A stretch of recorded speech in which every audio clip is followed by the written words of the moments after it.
now 2 times darker, cause bat wings are the new cat eyes. Fashion devils paint angel wings. The butterfly effect. Attract, distract. I fly with my eyes. Lakme Iconic, 24 hours of sleep.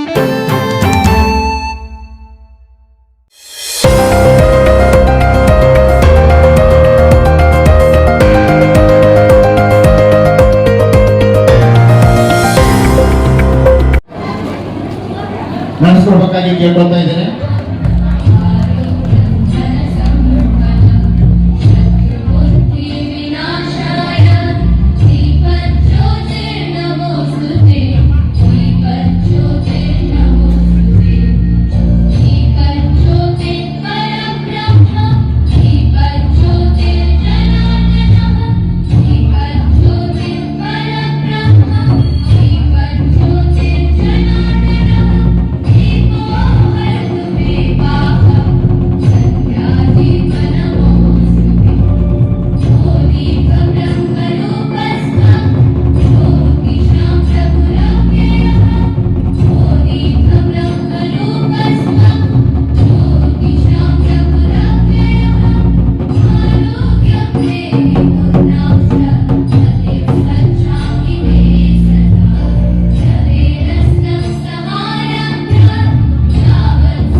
ಬಹಳಷ್ಟು ಜನರ ಜಯಂತಿಯನ್ನು ಮಾಡ್ತೇವೆ.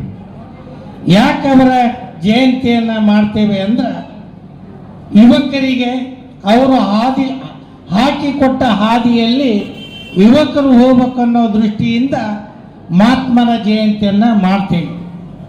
ಏನು ಸೇವಾದಾಳ್ ಅವರು 17ನೇ ಇಸ್ವಿಯಲ್ಲಿ ಆವಾಗಿನ ಪರಿಸ್ಥಿತಿಯಲ್ಲಿ ಬಂಜಾರ ಸಮಾಜವನ್ನು ಮೇಲ್ಮಟ್ಟಕ್ಕೆ ತರಬೇಕನ್ನೋ ದೃಷ್ಟಿಯಿಂದ ಎಲ್ಲ ರೀತಿಯಿಂದ ಒಂದು ಸಮಾಜಕ್ಕೆ ಶಿಕ್ಷಣ ಕಲ್ತರ ಮಾತ್ರ ನಮ್ಮ ಸಮಾಜ ಮುಂದೆ ಬರ್ತೈತಿ. ಏನು ದುಶ್ಚಟಗಳಿಂದ ಎಲ್ಲರೂ ದೂರ ಇರಬೇಕನ್ನೋ ಮಾತನ್ನು ಹೇಳಿ ಸಾಕಷ್ಟು ಬಡತನದಲ್ಲಿ ಅವರು ಒಂದು ಸಮಾಜ ಸೇವೆಯನ್ನು ಮಾಡಿ ನಾವು ಇವತ್ತಿಲ್ಲೇ ಇದ್ದೇವೆ. ಭಾಳ ಅಂದ್ರೆ ನಮ್ಮ ತಂದೆ ಹೆಸರು, ಅಜ್ಜನ ಹೆಸರು, ಮುತ್ತಜ್ಜನ ಹೆಸರು ಮಾತ್ರ ಗೊತ್ತಿರ್ತದೆ. ಅವ್ರ ಆಸ್ತಿ ಹಂಚ್ಕೊಂಡು ನಾವು ಜೀವನ ಮಾಡ್ತಿರ್ತೇವೆ. ನೋಡ್ರಿ, 285 ವರ್ಷ ಇರುವಂಥ ಸೇವಾದಾಳ ಹೆಸರು ಒಂದು ಸಾಲಿ ಹುಡುಗ ಕೇಳಿದ್ರು ಆ ಮಾತನ್ನ ಹೇಳ್ತಾರೆ. ಅದಕ್ಕೆ ನಾವು ಒಬ್ಬ ಮನುಷ್ಯ ಆದ ನಂತರ ಸಮಾಜದಲ್ಲಿ ಏನಾರ ಸೇವೆಯನ್ನ ಮಾಡಬೇಕು, ಅಜರಾಮಾಗಿ ಹೆಸರು ಇಳಿಸ್ಬೇಕನ್ನೋ ಮಾತನ್ನ ಮಹಾತ್ಮರು ಹೇಳಿದ್ದಾರೆ. ಶಾಸಕರೇನಿದ್ದಾರೆ, ನಮ್ಮ ಪಾಟೀಲ್ ಸನ್ಮಾನ್ಯ ಮಾಜಿ ಶಾಸಕರವರಿಗೂ ನನ್ನ ಶರಣು ಶರಣಾರ್ಥಿ. ಪಕ್ಕದಲ್ಲಿ ಕುಳಿತುಕೊಂಡಿರುವಂಥ ಸಮಾಜ ಸೇವೆ ಅವರು ಶಿವರಾಮ್ ಅಂದ್ರೆ ನಮ್ಮ ಸಮಾಜ ಈಗ ಅಯೋಧ್ಯದಲ್ಲಿ ಶ್ರೀರಾಮನ ಮಂದಿರ ಎಷ್ಟೋ ವರ್ಷ ಕೋರ್ಟಿನಲ್ಲಿ ಅದು ಏನೆಲ್ಲ ಆಗಿ ಈ ವರ್ಷ ಉದ್ಘಾಟನೆ ಆಗಿದೆ. ಆಗ ಎಲ್ಲರೂ ರಾಮ ರಾಮ ಶ್ರೀರಾಮ ಅಂತ ಹೇಳ್ತಾ ಇದ್ದಾರೆ.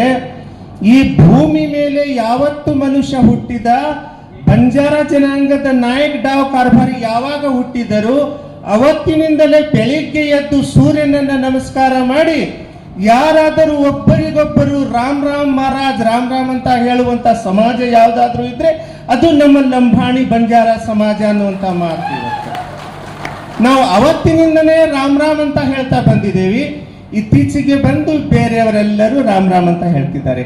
ಆ ಹೆಸರಿನಲ್ಲಿ ಅಳವಡಿಸಿ ಹುಟ್ಟಿ ಬಂದು ನಮ್ಮ ಸಮಾಜಕ್ಕೆ ಬಡತನ ಹೋಗಲಾಡಿಸಿ ಸಮಾಜಕ್ಕೆ ಇಂಥ ಒಂದು ಸಿಟಿಯಲ್ಲಿ ಸೇವಾಲಾಲ್ ಮಹಾರಾಜರ ಜಯಂತಿಯನ್ನು ಮಾಡಲು ಎಲ್ಲ ಸಪೋರ್ಟ್ ಮಾಡಿ ಪ್ರತಿಯೊಂದು ತಾಂಡಗಳಲ್ಲಿ ಅಭಿವೃದ್ಧಿ ಕೆಲಸವನ್ನು ಮಾಡಿರುವಂತಹ ಶಿವರಾಮ್ ಹೆಬ್ಬಾರ್ ಅವರಿಗೆ ನನ್ನ ಶರಣು ಶರಣಾರ್ಥಿಗಳು.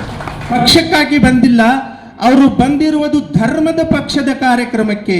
ಯಾವುದು ಅಂದ್ರೆ ನಮ್ಮ ಬಂಜಾರ ಸೇವಾಲಾಲ್ ಮಹಾರಾಜರ ಧರ್ಮದ ವೇದಿಕೆ ಇದು. ಹಾಗಾಗಿ ನೀವು ನಮ್ಮ ಶಿವರಾಮ್ ಹೆಬ್ಬಾರ್ ಸಾಹೇಬರು ಎಲ್ಲಿರ್ತಾರೆ, ಯಾವ ಹಡಗಿನಲ್ಲಿ ಹತ್ತಿ ಹೋಗ್ತಾರೆ, ಯಾವ ಸಮುದ್ರದ ದಡೆಯಿಂದ ನಿಮಗೆ ಆ ಕಡೆ ಒಯ್ದು ಮುಟ್ಟಿಸುತ್ತಾರೆ ಅನ್ನುವ ಹಡಗವನ್ನ ಅವರು ಮುಂದೆ ಕುಂದಿರ್ತಾರೆ. ನೀವು ಅವ್ರ ಹಿಂದೆ ಆ ಹಡಗವನ್ನ ಹತ್ತಿ ಹೋಗ್ಬೇಕು ಅಂತ ನಾನು ಈ ಜನಾಂಗಕ್ಕೆ ನಾನು ಸಂದೇಶವನ್ನ ಕೊಡ್ತಾ ಇದ್ದೀನಿ. ನೀವು ಅರ್ಥ ಮಾಡ್ಕೊಳ್ರಿ ಅದನ್ನು, ಅರ್ಥ ಮಾಡ್ಕೊಳ್ರಿ ನೀವು. ಶಿವರಾಮ್ ಹೆಬ್ಬಾರ್ ಸರ್ ಅವರು ಯಾವ ಹಡಗವನ್ನು ಹತ್ತಿ ಮುಂದೆ ಹೋಗ್ತಾರೆ ಆ ಹಡಗದಲ್ಲಿ ನೀವು ಹಿಂದೆ ಹೋಗ್ರಿ. ಅದನ್ನ ಬಿಟ್ಟು ಯಾವ ಪಕ್ಷ ಇಲ್ಲ ಇಲ್ಲಿ. ಇದು ಸೇವಾಲಾಲ್ ಮಹಾರಾಜರ ಧರ್ಮದ ಪಕ್ಷ. ಅರ್ಥ ಆಯ್ತಾ?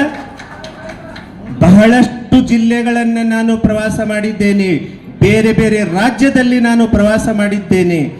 ಆದರೆ ಈ ಲಂಬಾಣಿ ಜನಾಂಗದ ಜೊತೆ ಇಂಥ ಶಾಸಕರು, ಇಂಥ ಸಚಿವರು ನಮ್ಮನ್ನು ಫಸ್ಟ್ ಈ ಜನಾಂಗವನ್ನು ಅಪ್ಪಿಕೊಳ್ಳುವಂಥ ಯಾರಾದರೂ ಇದ್ದಾರಂದ್ರೆ ಶಿವರಾಮ್ ಹೆಬ್ಬಾರ್ ಸರ್ ಅವರು.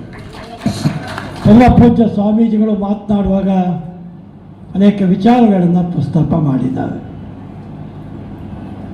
ಲಂಬಾಣಿ ಸಮುದಾಯ ನನ್ನ ಕ್ಷೇತ್ರದಲ್ಲಿ, ಅದರಲ್ಲೂ ವಿಶೇಷವಾಗಿ ಮುಂಡಗೋಡು ತಾಲೂಕಿನಲ್ಲಿ 10 ತಾಂಡಗಳಿದೆ.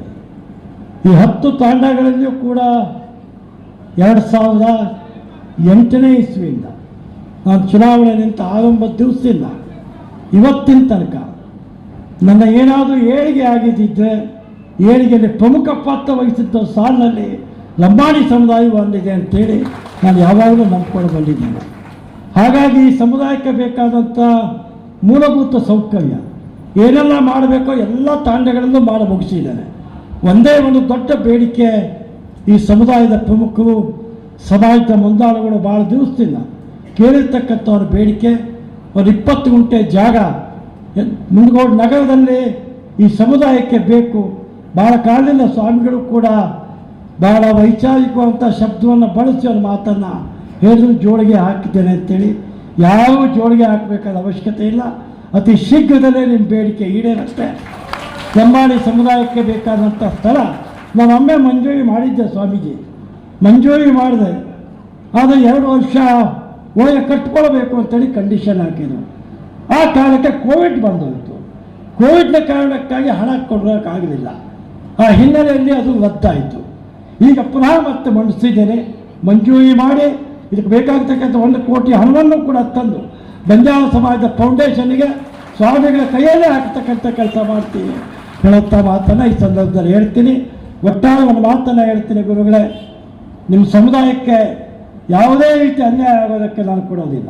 ಸಮುದಾಯಕ್ಕೆ ಬೇಕಾದಂಥ ಎಲ್ಲ ರೀತಿಯ ನ್ಯಾಯವನ್ನು ಕೊಡ್ತಕ್ಕಂಥ ಕೆಲಸ ಮಾಡ್ತೀನಿ.